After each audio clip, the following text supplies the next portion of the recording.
refreshing partner. மெரிபா பன்னீர் soda. I trust மெரிபா. ஒரு மினிஸ்டரை அவர் மேடையில் பேசிட்டு இருக்கும்போதே போய் ஒரு போலீஸ் ஆஃபீஸர் அவரை அரெஸ்ட் பண்ணி கொண்டு வரும்போது அவருடைய கட் அவுட் இல்லை, அது கீழே கிடக்கும். அது மேலே அவனை நடக்க வச்சு அரெஸ்ட் பண்ணி எடுத்துகிட்டு போவார். அரசியலுக்கு வரக்கூடிய எல்லாரும் பண்ண கிளாஸ் தட்டு. அந்த சீனை அந்த சீன் தான் அவரை இம்ப்ரெஸ் பண்ணியிருக்கணும். குழந்தைக்கு செக்ஸ் எஜுகேஷன் சொல்கிறதுலேருந்து குழந்தைய ஒரு வளர்க்குறதுலேருந்து, அதுவும் இவர் குழந்தை இல்லைன்னு ஒரு ட்விஸ்ட்டு வச்சுலாம் வளர்க்குறது வரைக்கும் அந்த குழந்தை மேலே இருக்கிறது வந்து அது இன்றைக்கி இவருக்கு நிறைய குழந்தைங்க ஃபேன்ஸ் இருக்குது. இந்த ரெண்டு விஷயத்துக்காக தான் ரீமேக் பண்ணியிருப்பாருன்றது என்னுடைய நினைப்பு. இந்த கொண்டாட்டத்தை வந்து இந்த ரசிகர்களை வந்து ஃபஸ்ட்டு அந்த கொண்டாட்டம் பண்ணுறதுக்கு அவங்க அதுக்கு தேவைப்படுற காசு கொண்டாட்டம்லாம் அவங்க எல்லாம் சேர்த்து சொல்கிறாங்க. அவங்க சாப்பாட்டிலேருந்து எல்லாத்துக்கும் அந்த செலவுக்கு காசு வரும்போது அந்த டிக்கெட்டை வந்து அவங்க ரசிகர்களுக்குள்ளேயே விற்று வாங்கி தான் அதை கொண்டாடினாங்க. அப்புறம் இந்த கொண்டாட்டத்தை பார்க்குறதுக்கு ஜென்ரல் ஆடியன்ஸ் உள்ளே போக ஆரம்பித்தாங்க. ஜனநாயகன் படத்துக்கு எனக்கு தெரிஞ்சு அப்படி இருக்காது. ஏன் இருக்காதுன்னா, இப்போ சிஎம் இருக்கிறதே அந்த படத்துடைய ஹீரோ விஜய் சார். ஸோ வந்து அவர் ஆட்டோமேட்டிக்காக இன்ஸ்டேஷன் இன்னத்துக்கு போயிருக்கும். ஃபர்ஸ்ட் டே ஃபர்ஸ்ட் ஷோவில் வந்து இந்த கொண்டாட்டங்களை பண்ணுங்க, ஆனால் டிக்கெட் விற்றுலாம் பண்ணாங்க. அவருக்கு வந்து எதுலேயுமே ஒளிவு மறைவே கிடையாது. ஓப்பனாக அவருக்கு என்ன தோணுதோ என்ன செய்தோ தனக்கு சரின்னு பட்டால் அதை தெளிவாக செய்வார். இது நான் அவரோட 3 படங்கள் பண்ணுறதுல நான் அப்சர்வ் பண்ண விஷயம்.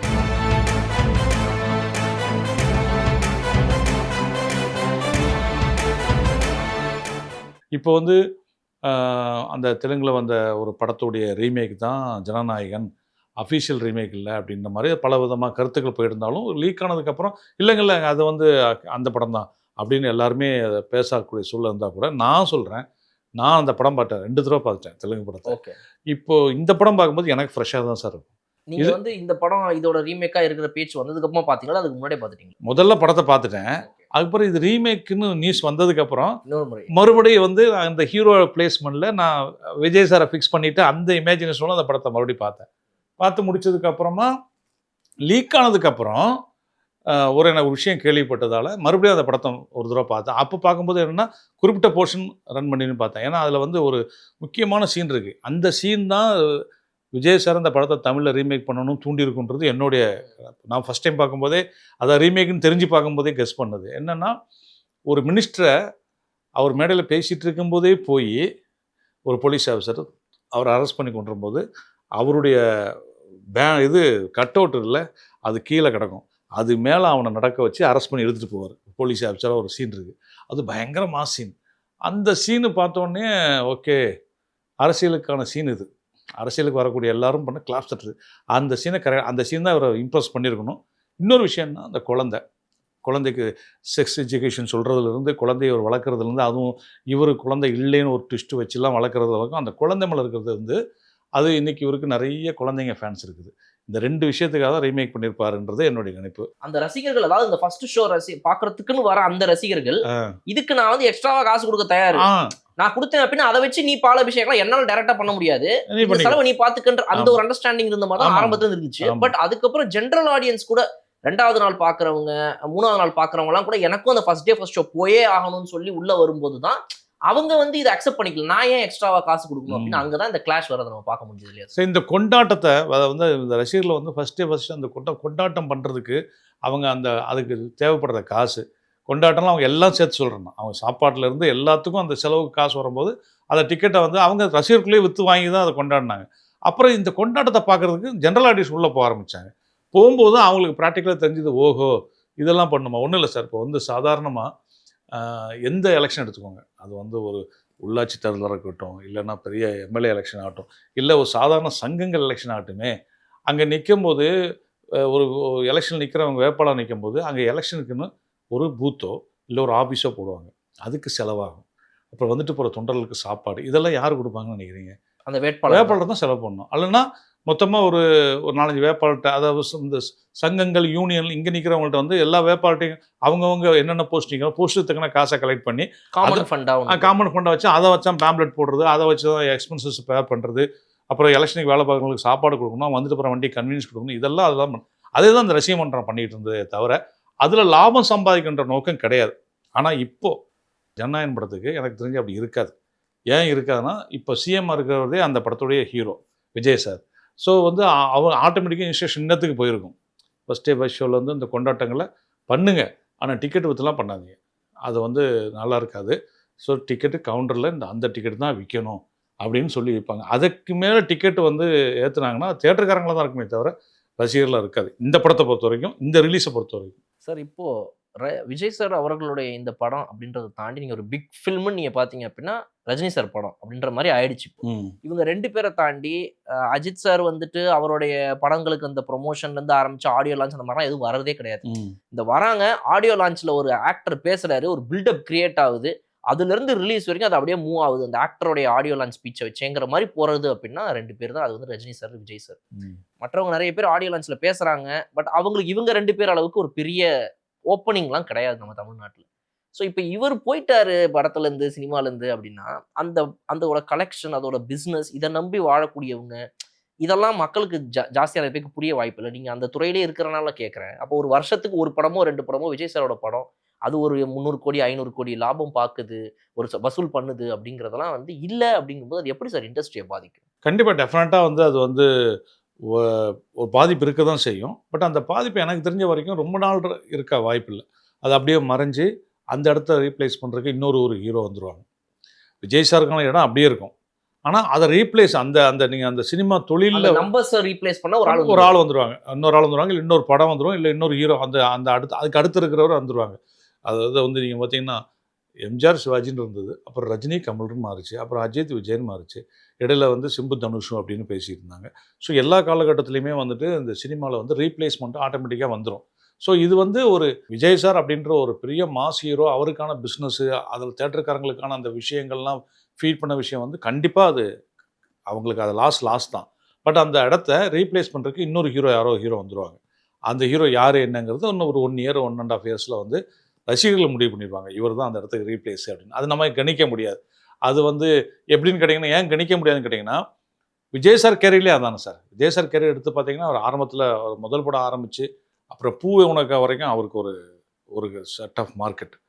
பூவே உனக்கா வந்து அடுத்ததை வந்து அவர் வந்து அடுத்த ஸ்டேஜுக்கு ஆக்ஷன் ஹீரோவாக மாறுற வரைக்கும், திருமலை வரைக்கும் திருமலைக்கு நடிக்க நான் பல இன்டர்வியூவில் அடித்து சொல்லியிருக்கேன், பல தடவை சொல்லியிருக்கிறேன். இது திருமலைன்ற படத்துக்கு அவருக்கு திருமலை படம் வந்து அவர் கமர்ஷியலாக வந்து அவர் மாஸ் ஹீரோவாக மாற்றுறது. ஆனால் மாஸ் படம் பண்ணலான்னு அவர் கொடுக்குற தைரியத்தை கொடுத்தே பகவதி. ஏன்னா பூவே உனக்கால வந்து பகவதி வரைக்கும் விஜய் சார் ட்ராக் வந்து பார்த்தீங்கன்னா லவ், காதல் பண்ணுறது, இல்லை காதலுக்கு ஹெல்ப் பண்ணுறது, இல்லை காதலுக்கு இன்டெரக்டாக சப்போர்ட் பண்ணுறது, இல்லை அப்படிங்கிற மாதிரி ஒரு காதல் பேஸ்லேயே படங்கள் இருக்கும். முதல்ல சார் நீங்கள் ஆக்ஷன் ஹீரோ பண்ணலான்ட்டு போய் கதையை கொண்டு போய் உட்காந்து நான் தான். விஜய் சார் ரொம்ப யோசித்தார் உண்மையிலே. வந்து அவர் கொஞ்சம் சரியாக வருமா டக்குன்னு, ஏன்னா என் படத்தில் தான் பஞ்சு டைலாக்கு ஸ்டைலு. இப்போ திருமலையில் வந்து இப்படி எடுப்பார்ல, அதுக்கு முன்னாடி பகதில் பல ஸ்டைல் இருக்கும் படத்தில். டீ போடுறது, அதுக்கப்புறம் அவர் வந்து இதானதுக்கு அப்புறம் கன்னை சுற்றுறது, அப்புறம் படத்துலேயே வந்து ஷேக்னு ஒரு ஆக்ஷன் பண்ணுவார். இப்படிலாம் வந்து அவருக்கு வந்து வடிவேல் சாரோட இருக்கிற அந்த ஒரு இந்த ஆக்ஷனு எல்லாமே அவருக்கு ஒரு ஸ்டைல் பண்ணி, அப்புறம் வந்து ஒரு பஞ்ச் டைலாக்லாம் போட்டு இப்படி வச்சு ஒன்று அந்த படத்தில் அது அவருக்கு வந்து ஒரு இன்ட்ரடக்ஷன் சாங் வைக்கல, மற்றபடி எல்லாமே மாஸ் கமர்ஷியல் ஐட்டம் வச்சுருந்தேன். அது விஜய் சாருக்கு ஒரு உள்ளுக்குள்ளே கொஞ்சம் ஓவராக இருக்குங்கிற மாதிரிலாம் சொல்லிட்டு இருந்தார். ஏன்னா சிங்கமூன்று வருதே அப்படின்னு பாட்டு ஒன்று ரெக்கார்ட் பண்ணி அதுக்கு ஷார்ட்ஸ்லாம் எடுத்துட்டேன். இவர் விஜய் சார் ஒத்துக்கவே இல்லை, என்ன சிங்கமூன்று வருதுன்னா ஓவராக இருக்குன்னாரு. அதுக்கப்புறம் நான் வந்து சரின்னு சொல்லிட்டு அச்சமில்லை மனமேன்னு சாங்கை மாற்றினேன் அந்த சாங். ஆனால் இன்னைக்கு சிங்கத்தெல்லாம் தாண்டி லிரிக்ஸ் போயிட்டு வச்சுக்கோங்க. அந்த படத்தை வந்து அவருக்கு அப்போ வந்து தீபாவளிக்கு வந்த படங்களில் இந்த படமும் வெற்றி பெற்ற படங்கள் தான். இது வசூல் வாங்கின படம், சேட்டலைட்ல மிகப்பெரிய வெற்றி. டிவில வந்து இப்போ வரைக்கும் பகவதி படம் ஓடாத நாட்களே கிடையாதுன்னு சொல்லலாம். நம்ம பல ஃபெஸ்டிவல், ஆமா, நார்மல் டேஸ்ல கூட. ஏன்னா அது ஒரு பெரிய மாஸ் படம். அது வந்து விஜய் சாருக்கு அந்த படத்துடைய வசூல், அந்த படம் கொடுத்த ரிப்போர்ட் எல்லாம் அவருக்கு ஒரு தன்னம்பிக்கை கொடுத்துட்டு, அஃபெக்ஷனு, ஃபேமிலி ஆடியன்ஸ், ஹியூமரு, அப்புறம் டிரான்ஸ்ஃபர்மேஷனு, இந்த ஹீரோ டிரான்ஸ்ஃபர்மேஷன், அந்த பூத்தொட்டி அடிக்கிற சீனு, அதுல இருந்து அப்படியே மேல வந்தாரு அப்படின்னா அடுத்து அந்த அந்த பிளாஷ்பேக் அந்த ஷாட் ஒன்று வச்சிருப்பீங்க. அது வந்துட்டு அப்ப தடுக்கி விட்டது எப்படி, இப்ப போறது எப்படி, 2 ஷாட்டு, அதெல்லாம் வந்து நீங்க சொல்ற மாதிரி அதுதான் வந்து ஆக்சுவலா சாருக்கு வந்து விஜய் சாருக்கு ஒரு பெரிய எலிவேஷனை மாத்துறதுக்கான ஒரு ஆரம்ப புள்ளினே நம்ம சொல்லலாம். கரெக்ட். அதுக்கு வந்து மெயின் காரணம் வந்து என்னன்னா, ஒரு டைரக்டரா நான் பண்ணதை விட அந்த படத்தை வந்து கொண்டாடும் ரசிகர்கள். ஏன்னா எனக்கு தெரிஞ்சு போச்சு, அவருக்கு அவ்வளோ ஃபேன்ஸ் வந்துட்டாங்க, ஒரு பெரிய ஃபாலோவர்ஸ் வந்துட்டாங்க. இதைத்தான் நான் விஜய் சார் சொன்னேன், சார் உங்கள் ஃபேன்ஸ் வந்து இந்த படத்தை வந்து கொண்டாடுவாங்க, இந்த படம் உங்களுக்கு வந்து ஒரு ஆக்ஷன் ஹீரோக்கான பிளாட்ஃபார்ம் போட்டு கொடுத்தோம் சார், இதுக்கப்புறம் நீங்கள் ஆக்ஷன் ஹீரோ தான் பண்ணுவீங்கன்னு.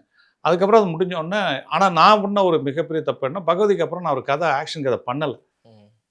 பகவதி ரிசல்ட்டை பார்த்துட்டு பண்ணலாங்கிற மைண்ட் செட்டில் இருந்தால் பண்ண. ஆனால் பகவதி கிட்டானோன்னு அவர் என்னை கூப்பிட்டு கேட்டார், ஆனால் அடுத்த ஒரு படம் பண்ண போகிறேன், கதை சொல்லுங்கள் அப்படின்னாரு. கேட்டால் அப்போ ஸ்டோரி இல்லை, பகவதியுடைய தாண்டி இருக்கணும், அதேமாதிரி பகவதி சாயல் எந்த விதத்துலையும் வந்துடக்கூடாது, வேற ஒரு கமர்ஷியல் பேட்டர்னாக இருக்கணுன்றதால நான் யோசிக்கிறேன். எனக்கு ஒரு மாதம் டைம் கொடுத்தாரு. எனக்கு கரெக்டான லைன் சிக்கலை. அதுக்கப்புறம் தான் விஜய் சார்ட்ட சொன்னேன், சார் எனக்கு ஒரு லைன் வரல, கரெக்டான லைன் வரல, என்ன தான் கமர்ஷியல் பண்ணணும் அது கரெக்டாக என்ன கான்ஃபிடென்ட் வரணும் சார் அப்படின்னோடனே.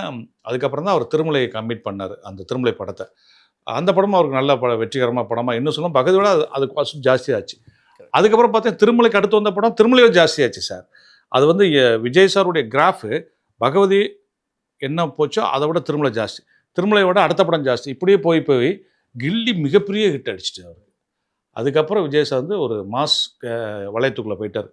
அந்த 100 crores இப்போ சொல்லிட்டு இருக்காங்க இல்லையா, அந்த மாதிரியான ஒரு வளையத்துக்குள்ளே போயிட்டார். அந்த போனதுக்கப்புறம் அதுக்கப்புறம் அவருக்கு வந்து எல்லாமே, அதனால தான் இடையில அவருக்கு ஒரு சில படங்கள் கம்மியானால் கூட அந்த படம் வசூல் ரீதியாக வந்து தேட்டருக்காரங்களை திருப்திப்படுத்திடும்.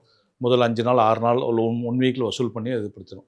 ஸோ அந்த மாஸ் ஹீரோ வட்டத்துக்கு போயிட்டார். அந்த வட்டத்துக்குள்ளே இன்னொரு ஹீரோ வரக்கூடியதுக்கு ஒரு படம் அவங்களுக்கு அமையணும். ஒரு பகவதி மாதிரி ஒரு படம் அவங்களுக்கு ஒரு அப்படி தூக்கி விடணும். அடுத்த படம் அதை விட பெருசாக இருக்கணும். அப்படி வந்துடுச்சுன்னா அவங்க அடுத்த ரீப்ளேஸுக்கு வந்துடுவாங்க.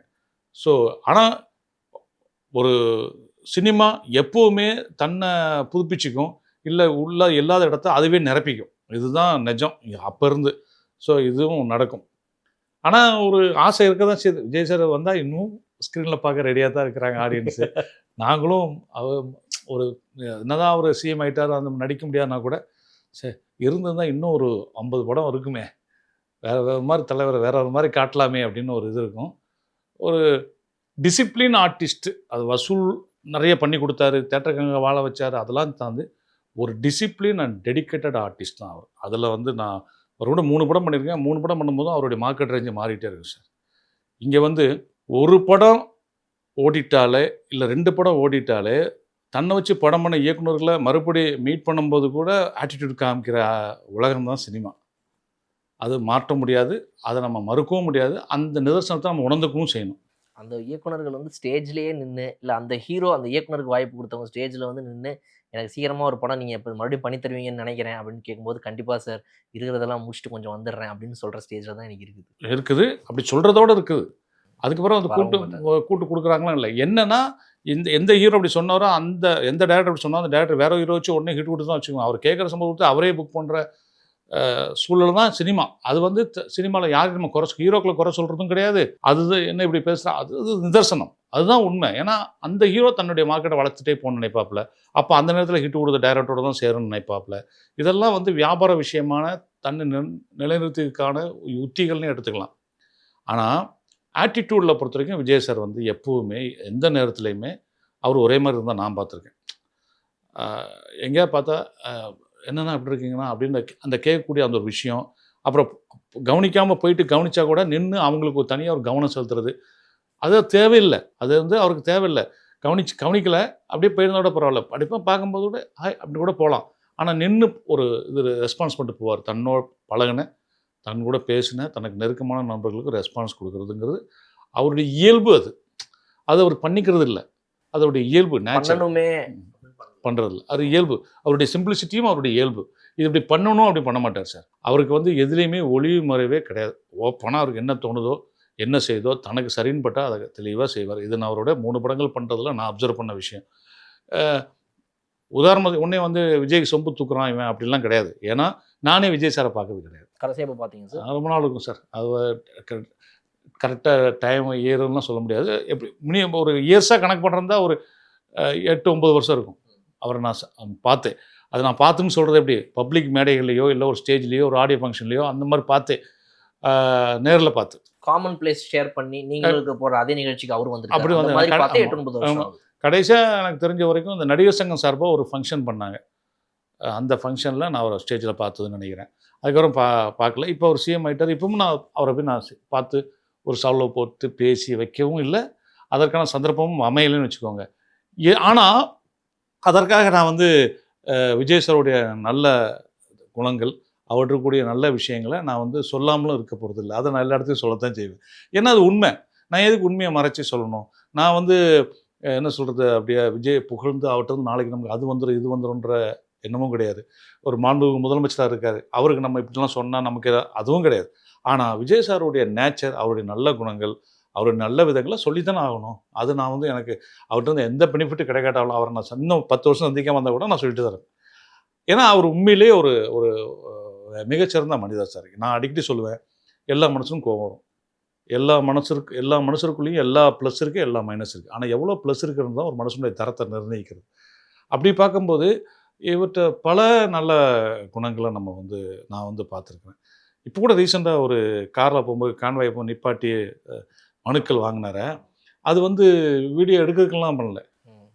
வீடியோ அது கேமரா ரீஜியன்லாம் தாண்டி கொஞ்சம் தூரம் தள்ளி ஆக்சுவலா போற வழி திடீர்னு பாக்குறாரு. அது தூரத்துல ஏதோ ஒரு பில்டிங்ல இருந்து யாரோ ஒருத்தவங்க ஒரு போன்ல லைட்டா எடுத்திருக்காங்க, அவ்வளவுதான் தெரியுது. பெருசாலாம் தெரியல. தெரியல. அதோட இன்னொரு விஷயம் இருக்கு சார், கேமரா இருக்குதுன்றக்கா அவர் பண்றது இல்ல, கேமரா இல்லா இடங்களையும் அதான் பண்ணுவாருன்ற. ஒரு ஜென்ரலைஸ்டா அவர் ரொம்ப ஒரு என்னதான் ஒரு மாண்புமிகு சிஎம் இருந்தால் கூட அவருக்குன்னு ஒரு பர்சனல் லைஃபு, பர்சனலான ஃப்ரெண்ட்ஸு செக்டர்னு இருக்கலாம் சார். அவங்கள்ட்டையும் அவர் வந்து தான் இப்போ சிஎம்னே காட்டிக்க முடியாது. எனக்கு நல்லா தெரியும். நாலு அவருடைய ஃப்ரெண்ட்ஸோடு உட்காந்தாங்கன்னா அவங்க தான் அவர் சிஎம்னு ஒரு சின்ன ஒரு எஸ்டேஷன் பண்ணாங்களோ அவரும் நார்மலாக தான் இருப்பார். அவருக்கு அது அவர் அது செய்ய மாட்டார். ரொம்ப எளிமையாக இருப்பார், ரொம்ப சாதாரணமாக இருப்பார். இப்படிலாம் இருக்கணும் அப்படின்றது. நான் வந்து ஒருத்தர பகவதி படத்தை ஒட்டி அவர் வந்து அப்போ கேரவன்லாம் கிடையாது, அவர் தள்ளி போய் அவருடைய வண்டியை நிப்பாட்டிட்டு அந்த ஷேடோவில் படுத்திருந்தார். அதை நான் பார்த்தேன். நான் ஏன் அப்படியே வந்து பார்த்தேன்னா, நான் ஷூட்டிங் வந்து ஒரு பைக் எடுத்துட்டு, நல்லா இருக்கு இந்த பைக்கு. அந்த படத்தில் பகவதி படத்தில் ஃபஸ்ட்டு சேஸில் ஓட்டிகிட்டு வருவார், ஃபயருக்குள்ளலாம் அந்த பைக்கில் வருவார், பிளாக் கலர் பைக். அந்த பைக்கை ஓட்டணும்னு சொல்லியிருக்கேன். அந்த பைக்கை எடுத்துகிட்டு நான் பிரேக்கில் ரவுண்டு போனேன். அப்போ தான் பார்க்குறேன், ஒரு 1.5 கிலோமீட்டர் தள்ளி காரை நிப்பாட்டி விஜய் சார் கார் நிற்குது. இப்போ இருக்கிற டிரைவர் ராஜேந்திரன், அவர் தான் அப்பவும் டிரைவர். அவர் வந்து இந்த கையை காமிச்சார். இவரையே கையை காமிக்கிறார். அந்த பைக் அப்படியே ஸ்லோ பண்ணி அப்போ தான் பார்க்குறேன் விஜய் சார் கார் நிற்குது. பக்கத்தில் ஒரு துண்டை, ஒரு பாய் போட்டு அதுக்கு மேலே துண்டை விரிச்சு அதில் படுத்திருந்தார் கையை வச்சுருந்து. அப்போது நான் வந்து பார்த்துட்டு நான் திரும்பி சைலண்டாக பைக்கை திருப்பிட்டு வந்துட்டேன். அப்புறம் கேட்கும்போது அதை வந்து நான் ஒரு நிகழ்ச்சியில் சொல்லியிருந்தேன். அதுக்கு ஒரு சிலை கம்மல் போட்டிருந்தேன், என் காருக்குள்ளேயே சீட்டை வந்து பின்னாடி சாச்சி படுக்க முடியாதா அப்படின்னாரு. அவங்களுக்கு தான் இந்த இந்த இப்போ பேசிகிட்டு இருக்க இன்டர்வியூ போல பதில் என்னென்னா, சார் நார்மல் டயத்தில் பார்த்தீங்கன்னா பாடியை ஸ்ட்ரெச் பண்ணி படுக்க தான் விரும்புவோம் மேக்ஸிமம். சாஞ்சி தூங்கினா கூட வீட்டுக்கு வந்தோன்னா கால் நீட்டியாக படுக்கிறது, அப்படி காலை நீட்டியாக இப்படி படுத்து இப்படி திரும்பி படுக்கிறது தான் ஒரு நமக்கு பாடியை ரிலாக்ஸ் பண்ணுறதுக்கான ஒரு விஷயம். நான் எடுத்துகிட்டு இருக்கிறது சேஸ், அதுவும் பைக்கில். ஸோ பைக்கில் போகும்போது அந்த பாடிக்கு என்னென்ன வைப்ரேஷன் ஏற்படும், சேஸு, டைமிங்கு, இதெல்லாம் பாதுகாப்பையும் மைண்டில் வச்சு தான் ஒருத்தர் பைக் ஓட்டணும் ஒரு ஹீரோவாக இருக்கும்போது. அதெல்லாம் பண்ணி முடிச்சுட்டு பிரேக் விடும்போது போய் ஸ்ட்ரெச் பண்ணி படுத்து வந்தால் தான் அடுத்து ஃப்ரெஷ்ஷாக இருக்கும்போது. இதுக்கு தான் அப்படி படுத்திருந்தார். அதைத்தான் சொன்னேன்.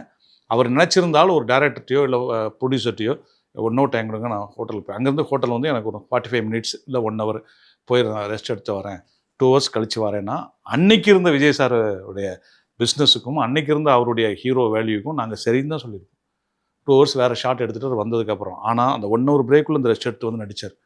இதை அவர் ஜனநாயகம் வரைக்கும் அதான் பண்ணிக்கிட்டு இருந்தார். ப்ளஸ் கார்லயே வந்துட்டு இந்த சீட்டை புஷ் பண்ணி சாஞ்சு படுக்கிற அளவுக்கு அப்பெல்லாம் அந்த கார் வரல. 2000 இல்லை சார். அந்த படம் ஷூட் நடந்தது இப்போ சார் ரிலீஸ் ஆனது 2001 நினைக்கிறேன். 1 2 நினைக்கிறேன். 2000 இருக்கும். ஆமாம், சாக்லேட்டுக்கு அப்புறம் பண்ணேன். இயர் கரெக்டாக எனக்கு 2002 2003 தெரியல. பட் அந்த 2000 to 2004 தான். அப்போல்லாம் இப்போ இருக்கிற வசதி காரே கிடையாது சார். டிரைவர் சீட்டும் பக்கத்தில் இருக்கிற சீட்டும் சாய்க்கலாம். பட் இப்போ இருக்கிற அளவுக்கு வசதியான சீட்டுகள்லாம் ஒன்று மட்டும் தெளிவாக தெரியும் எனக்கு, பொலிரோ வந்த டைம் அது. ஏன்னா அந்த படத்தில் வந்து பொலிரோ வந்திருக்குன்னு சொல்லி வில்லனுக்கு அந்த கார் தான் கொடுத்தேன். வரிசையாக ஒரு பெரிய அது எல்லாமே பொலிரோ. இப்போ பொலிரோ வந்த புதுசு. சாரி, பொலிரோ வில்லனுக்கு கொடுத்தது வந்து சுமோ. அது ஹீரோ கொடுத்த கார். ஹீரோ தாதா ஆனதுக்கப்புறம், அதாவது பகவதி ஆனதுக்கப்புறம் அவருக்கு கொடுக்கப்பட்ட கார் வந்து பொலிரோவில் தான் வருவார் அவர். ஸோ அந்த பொலிரோ வந்த புதுசு. பொலிரோவில் கூட எனக்கு வந்து மேக்ஸிமம் வந்து லிவர் போட்டு சீட்டை கொஞ்சம் அப்படி சாய்க்கலாமே தவிர ஃபுல்லாலாம் சாய்ச்சி படுக்கிற அளவுக்குலாம் இப்போ பொலிரோவில் வரல. அதுதான் அப்போ வந்த கார் எனக்கு. அந்த நல்லா நான் இருக்குது. பொலிரோ மாடல் வந்தது எப்போ கண்டுபிடிச்சா, வருஷம் கண்டுபிடிச்சிடலாம், ஷூட்டிங் வருஷம். ஸோ அவர் அந்த ரொம்ப சிம்பிளிசிட்டியாக, அதுவும் கூட சார் இதை 4 பேர் பார்க்கணும் வைக்கலாம் செய்ய மாட்டார். அவருக்கு அது தோணும், தனியாக போய் பண்ணிக்குவார். திடீர்னு இப்போ கூட ஏதோ ஒரு ஷூட்டிங் ஸ்பாட்டில் அது இப்போ ஒரு நான் சொல்கிறது ஐ திங்க் ஒரு 3 வருஷத்துக்கு முன்னாடியோ 2 வருஷத்துக்கு முன்னாடியோ ஒரு அந்த பக்கின்னு சொல்லுவாங்க இல்லையா, பேட்டரி கார். ஆமாம், பக்கி. பக்கியில் வந்துட்டு இவர் யோகேபு சார் எல்லாம் உட்காந்து போவாங்க. இவர் வண்டிட்டு அது ஓட்டிகிட்டு இருந்தார். ஆமாம், வாரிசு படம் ஷூட்டிங் அந்த பண்ணிகிட்டு இருந்தார் இல்லையா, அதெல்லாம் ஒரு நேச்சர் அது. அந்த மாதிரி சின்னதாக செட்டுக்குள்ளே ஃபன் பண்ணிகிட்டு இருக்கிறது நிறைய பண்ணுவார். ரொம்ப ஒரு அவர் ஷூட்டிங்லாம் வந்து சார் அவருக்கு பிடிச்சி போச்சுன்னா அவ்வளோ தூரம் ஜாலியாக ஒரு சின்னதாக காமெடி பண்ணிக்கிட்டே இருப்பார் அந்த படம் முடிகிற வரைக்கும். அந்த படம் முடிஞ்சு அவர் அடுத்தது போயிட்டார்னா நம்ம அவரை எங்கேயாவது ஃபங்க்ஷனில் பார்க்கும்போது தான் சார் அவர்கிட்ட எப்படி கேட்க முடியும். அந்த மாதிரி ஒரு யதார்த்தமான ஒரு ஹீரோ சார். சார் இந்த டிசிப்ளின் நீங்கள் சொன்னனால நான் இதை கேட்குறேன். இப்போது நீங்கள் வந்து சினிமாவை ரொம்ப ரசித்து பார்க்கக்கூடியவர். நான் உங்களோட யூடியூப் சேனல் உங்கள் வீடியோஸ் பார்த்துருக்கேன். நீங்கள் சினிமாவை டீகோட் பண்ணி அழகாக பேசுவீங்க. நீங்கள் பார்க்குறத வச்சே ஒரு டைரக்டராக அவங்களால சொல்ல முடியும்னு நினைக்கிறேன். விஜய் சார் மாதிரி இப்போ அந்த காலத்தில் சிவாஜி சார் சொல்லுவாங்க, ரஜினி சார் சொல்லுவாங்க. இந்த மாதிரி விஜய் சார் மாதிரி ஒரு ஒரு டெடிக்கேட்டட் ஹீரோ, நான் டைமுக்கு வருவேன், டைமுக்கு போவேன், நான் வந்து இருந்து பண்ணி கொடுத்து இந்த மாதிரி விஷயங்கள்லேருந்து ஆரம்பித்து ரொம்ப டெடிக்கேட்டடாக படத்துக்காக டிசிப்ளின்டாக இருக்கிற ஆர்டிஸ்ட்டுங்க இப்போ இருக்கிற காலகட்டத்தில் நிறைய பேர் இருக்காங்க. நீங்கள் நினைக்கிறீங்களா? பிகாஸ் நிறைய இடங்கள் நம்ம கேள்விப்படும்போது எப்படி இருக்குன்னா, இப்போ இருக்கிற ஹீரோங்கள்லாம் வந்து சின்னதாக மார்க்கெட் வந்துட்டா ப்ரைஸ் ஏற்றிடுறாங்க, இப்படி ஆகிடுறாங்க, அப்படி ஆகிடுறாங்க, இது வேணுன்றாங்க, அது வேணுன்றாங்க. ஒரு ப்ரொடியூசரை பற்றிலாம் யோசிக்கிறதே இல்லை.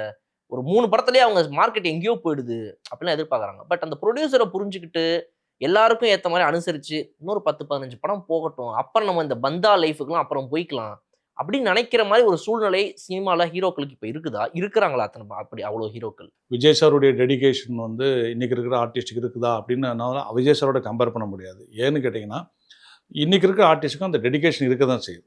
எல்லா ஆர்டிஸ்ட்டுக்குமே டெடிகேஷன் இருக்குது. ஆனால் கொஞ்சம் மாறுபடும். அப்படியே டிட்டோ விஜய் சார் மாதிரி இருக்க முடியாது. மேபி இந்த ஜென்ரேஷனல் டிஃப்ரென்ஸ் இருக்குது. இல்லை, அதாவது அவங்க வந்து இப்போ ஒரு ஷூட்டிங்கே காலையிலேருந்து வராமல் இருந்த காலகட்டங்கள் இருந்த ஹீரோக்களும் தமிழ் சினிமாவில் இருந்திருக்காங்க சார். காலையிலேருந்து மொத்த யூனிட்டும் வெயிட் பண்ணி ஹீரோ வராமல் கிளம்பி போன ஹீரோக்களை வச்சும் இந்த தமிழ் சினிமா படம் எடுத்திருக்குது. காலையில் 7 மணி ஷாட்டுக்கு 6:45 வித் மேக்கப்போட வந்து நின்று விஜய் சார் போன்ற ஹீரோக்களை வச்சும் தமிழ் சினிமா வந்திருக்கு. என்னென்னா சார், இங்கே வந்து டெடிக்கேட்டடாக இருக்கிறதால நம்ம படத்தில் நடிக்கக்கூடிய ஹீரோக்களோ இல்லை மற்ற டெக்னீஷியனோ இல்லை யாராக இருந்தாலும் சரி தான், இல்லை மற்ற நடிகர் யாராக இருந்தாலும் சரி தான், அது வந்து ப்ரொடியூசருக்கு நீங்கள் சேவ் பண்ணிடுறீங்களோ இல்லையோ உங்கள் கேரியருக்கு அதுதான் ஹெல்ப் பண்ணும். இதுதான் உண்மை. இந்த உண்மை தெரிஞ்ச ஹீரோக்கள் இன்றைக்கும் இருக்கிறாங்க. இது தெரியாமல் 1-2 படங்களை பண்ணக்கூடிய ஹீரோக்கள் இருக்கிறதா நான் பார்த்ததில்லை, கேள்விப்பட்டதில்லை. பட் அந்த வரக்கூடிய காசிப்புகளை பார்த்துவோ இப்படி இருந்திருக்க பொழுது அந்த படத்தில் நடந்திருக்க பொழுது ஆனால் அவங்கள பார்க்கும்போது தான் தெரியும் அப்படி இருந்திருக்காங்களா இல்லையான்னு. நான் பேர் சொல்ல விரும்பாத ஒரு ஹீரோ வந்து வெளியே வந்து பயங்கரமாக சொன்னாங்க, அவர் அப்படியா இப்படியான்னு. நான் அவர் கூட ஒரு படம் நடிக்க போனேன் சார். ஆனால் அவர் ரொம்ப டெடிக்கேட்டர் தான் ஒர்க் பண்ணார். யாராவது கிளப்பி விட்டுறாங்க, இவங்க பாட்டுக்கு எதையோ ஒன்று இப்போ கிளப்பி விட்டுருந்தாங்கன்னு நினைக்கிறேன். ஆக இன்றைக்கி இருக்கிற யங் ஆர்டிஸ்ட், அதாவது இன்றைக்கி இருக்கிற ஆர்டிஸ்ட் வரக்கூடிய எல்லா நடிகர்களுமே எனக்கு தெரிஞ்ச வரைக்கும் அவங்க டெடிக்கேட்டடாக தான் இருக்காங்க. ஈவன் ஷூட்டிங் நேரத்துக்கு வர மாட்டார், வைக்க மாட்டார்னு சொல்லப்பட்ட சிம்புவே நான் வந்து அதுக்கு மறுப்பு வீடியோ ஒன்று போட்டிருந்தேன். அவர் மாதிரி டெடிக்கேட்டட் ஆர்டிஸ்டே கிடையாது சார். இப்போ இன்றைக்கி வந்து அவர் மணிரத்னம் சார் படம் 2 படம் நடிச்சிட்டாரா? அவர் எவ்வளோ பெரிய மிலிட்ரி மேன் மாதிரி மணிரத்னம் சார்னு தெரியும். அவர் படத்தில் 2 படம் நடிச்சிருக்காரு கண்டினியூஸாக. அதுக்கப்புறம் வெற்றிமாறன் சார் படத்தில் ஆல்மோஸ்ட் படம் வந்து ஒரு 60% முடிஞ்சிருச்சு. அந்த படத்தில் அவர் பண்ணிட்டு தான் இருக்கிறாரு. அது வந்து என்னென்னா அப்போ வந்து அவர் வந்து என்ன நடந்திருக்கும் நான் அந்த வீடியோவில் என்னுடைய வீடியோலேயே சொல்லியிருந்தேன். அது ஒரு ஃப்ரெண்டில் அவருடைய ஃப்ரெண்ட்ஸ் யாராவது ரொம்ப க்ளோஸ் சர்க்கிளில் போட்டிருப்பாரு, மச்சான் நாளைக்கு நான் 11 வரேன்டா, வா 11 வா பார்த்துக்கலாம் அப்படின்பாங்க. மறுநாள் காலை இங்கே ஷூட்டிங்கில் இருக்கும்போது இவங்க எதுக்காக ஒன்று வெயிட் பண்ணும்போது ஏன்னா எதுக்கு வெயிட்டிங்கில் ஹீரோ வரணும் சார்ன்னு இருப்பாங்க. பிடிச்ச ஹீரோ வரலையா அப்படின்னா அவர் இங்கே டேரக்டரை பேச்சிருக்கிறது இவருக்கு தெரிஞ்சிருக்காது. இந்த மாதிரியான விஷயங்கள் இருக்கும்போது ஆனால் அவர் ரொம்ப டெடிக்கேட்டடாக பண்ணக்கூடிய ஆர்டிஸ்ட்டு சார். அவரை பொறுத்த வரைக்கும் எனக்கு நல்லா தெரியும். அதாவது அவருக்கு இன்ஃபார்ம் பண்ணாமல் நான் ஒரு நைட் ஷூட்டிங் பிளான் பண்ணிட்டேன் சிம்பு நடிக்கிற படத்தில், குத்து படத்தில். இவர் நினச்சிட்டாரு 6 மணி முடிஞ்சுன்னு நினச்சிட்டு அவர் வேற ஒரு ப்ரோக்ராம் பிளான் பண்ணிட்டார். ஏன்னா இங்கே நைட் ஷூட்டிங் 9 மணிக்கு பிளான் பண்ணியிருக்கேன். இவர் வந்து சார் எனக்கு சொல்லவே இல்லையே, நான் ஒரு 7 மணிக்கு ஒரு இடத்துக்கு போகணும் அப்படின்றாரு. நான் சொன்னேன், இல்லைங்க நான் வந்து இப்போ செட்டப் பண்ணிட்டேன், க்ரௌட்லாம் வந்துருச்சு, இதெல்லாம் நான் கேன்சல் பண்ணால் பிடிச்சது பயங்கர லாஸ் ஆகும். அப்போ எனக்கு சொல்லணும்ல அப்படின்னாரு. ஆமாம் உங்களுக்கு சொல்லியிருக்கணும், பட் நான் நீங்கள் நைட் வரைக்கும் இருப்பீங்கன்னு நினச்சிட்டேன். இப்போ என்ன பண்ணலான்னாரு. அப்போ நான் வந்து சொன்னேன், ஒன்றும் பிரச்சனை இல்லை, நீங்கள் எத்தனை மணிக்கு அங்கே போகணும்? 7 o'clock. சரி, இங்கேருந்து நீங்கள் போகிறதுக்கு 6:30 கிளம்புனீங்கன்னா நீங்கள் போயிடலாம். நான் கரெக்டாக உங்களை வந்து 6:30க்கு அனுப்புகிறேன். அதுக்குள்ளே அந்த போர்ஷனை முடிச்சிட்டேன்னா அதுக்கப்புறம் நான் நைட்டு 9 மணிக்கு மற்ற போர்ஷனை எடுத்துருவேன். கடை நான் பிளான் பண்ணி அவரை முடித்து அவரை நான் கரெக்டாக 6:30க்கு அனுப்பிட்டேன். அவர் 7 o'clock போயிட்டார். எனக்கு சீனும் முடிஞ்சிச்சு. அது இந்த மாதிரியான விஷயங்கள் நம்ம பண்ணும்போது வந்து அவர் கரெக்டாக தான் பண்ணியிருக்காரு. அன்றைக்கி ஒரு வேளை என்னுடைய இயலாமையோ இல்லை என்னுடைய பிளானிங் கிளாரிட்டி இல்லாதாலோ அப்படியா சார், சரி சார், சார் அவர் போகணுன்ட்டார் சார், நானும் சார் பண்ணுவேன்னு சொல்லியிருந்தா இந்த பழி யார் மேலே விழுந்திருக்குன்னா அவர் மேலே தான் விழுந்திருக்கும். ஹீரோ இல்லை, போயிட்டார் 6 மணிக்கு, அதனால் எல்லாம் ஆகிட்டுருந்தாங்க. இந்த மாதிரியான விஷயங்கள் வந்து சினிமாவில் எனக்கு தெரிஞ்ச வரைக்கும் சார், சினிமாவில் வந்து அப்படி யாரும் இன்றைக்கி, அதுவும் இன்றைக்கி வந்து சினிமா பற்றி நல்லா தெரியும் எல்லாருக்கும். அது இல்லாமல் ஒவ்வொரு விஷயமும் எக்ஸ்போஸ் ஆயிரும் வச்சிரும் தெரியும். அதை தாண்டி எக்ஸ்போஸ் ஆகுதோ இல்லையோ ரொம்ப டெடிக்கேட்டடாக தான் ஒர்க் பண்ணிகிட்டு இருக்காங்க இன்றைக்கி இருக்கிற எல்லா ஹீரோஸுமே. நான் பார்த்த வரைக்கும், நான் கேள்விப்பட்ட வரைக்கும், நமக்கு தெரிஞ்ச டேரக்டர்ஸ் படம் பண்ணுறாங்க, அவங்கள்ட்ட பேசுகிற வரைக்கும் வந்து அவங்க இன்னும் சொல்லலாம் அவங்க ரொம்ப இன்வால்வ் ஆகி தான் ஒர்க் பண்ணிகிட்டு இருக்காங்க. எல்லாத்துலேயும் அவங்க பார்க்குறாங்க, பப்ளிசிட்டி வரைக்கும் நிற்கிறாங்க சார். இன்றைக்கி வந்து படம் ரிலீஸ் ஆகும்போது ப்ரோமோ வரைக்கும் ஒரு ஹீரோஸும் ஊராக போகிறாங்க, டேரக்டர்ஸ் கூட்டு டீமோட ஒரு வண்டியில் ஏறி அவங்க படத்தை எப்படியாவது நிறுத்தணும் அப்படின்றது. அதுவும் ஒரு நல்ல விஷயமா தான், அதுவும் ஒரு வகையான டெடிகேஷன் தானே. போட்டி வேறு. என் படம் முடிஞ்சு போச்சு, நான் படம் நீங்கள் பண்ணிக்க, அவங்க படத்தை கொண்டு கடைசி நிமிஷம் வரைக்கும் சேர்க்குற வரைக்கும். அப்புறம் எல்லா யூடியூப்ஸ்லேருந்து எல்லா இடத்துலையும் உட்காந்து இன்டர்வியூ கொடுத்து படத்தை எப்படியாவது பம்ப் பண்ணணும்னு ஹீரோக்கள் ட்ரை பண்ணுறாங்கங்கிறது தான். அது இதில் எக்ஸப்ஷனல் நம்ம உடனே அஜித் சார் சொல்ல முடியாது. அஜித் சார் அப்போ இருந்தே அவருக்குன்னு தனி பாலிச்சு. அவர் வந்து அவருக்குன்னு ஒரு கொள்கை வச்சுருக்காரு. அந்த கொள்கை அப்படி தான் அவர் முன்னாடியே தெரியுன்றதால ஓகே அப்படின்னு தான் அவங்க பண்ணுறாங்க. மற்றவங்க யாருமே எனக்கு தெரிஞ்ச வரைக்கும் அப்படி கிடையாது. ஸோ சினிமாவை பற்றி இன்னும் நிறைய விஷயங்கள் உங்க கூட தொடர்ந்து பேசணுன்ற ஆசை எனக்கு இருக்குது. கண்டிப்பாக பேசுவோம். எனக்கும் வந்து என்னென்னா, ஒரு சினிமாவை பற்றின விஷயங்கள் வந்து வெளியே இருந்து பார்க்கக்கூடிய, அதாவது நம்ம மாதிரி யூடியூப் சேனல் மாதிரி பார்க்குறவங்களுக்கு இதுதான் சினிமா அப்படின்னு ஒரு மாயை உருவாயிருக்கு. அதனால் பொதுவாக சினிமாவில் இருக்கிற விஷயங்கள் இங்கே வந்து மற்ற ப்ரொஃபஷனலை விட அதிகமான உழைப்பும், அதிகமான பணமும், அதிகமான நேரமும் எடுத்துக்கணும், அதிகமாக இருக்குது. அதனால் வந்து இங்கே வந்து எல்லா இடத்துல இருக்க மாதிரியே இங்கேயும் நேர்மையும், உண்மையும், உழைப்பும் இருந்தால் மட்டும்தான் ஜெயிக்க முடியும். இப்படி சினிமா பற்றி பேசுறதுக்கு நீங்கள் ஒரு வாய்ப்பு கொடுத்ததுக்கு ரொம்ப நன்றி. மீண்டும் ஒரு நல்ல வீடியோவில் உங்களை சந்திக்கும். மிக்க நன்றி சார், உங்களை பேசுகிறேன். Thank you sir.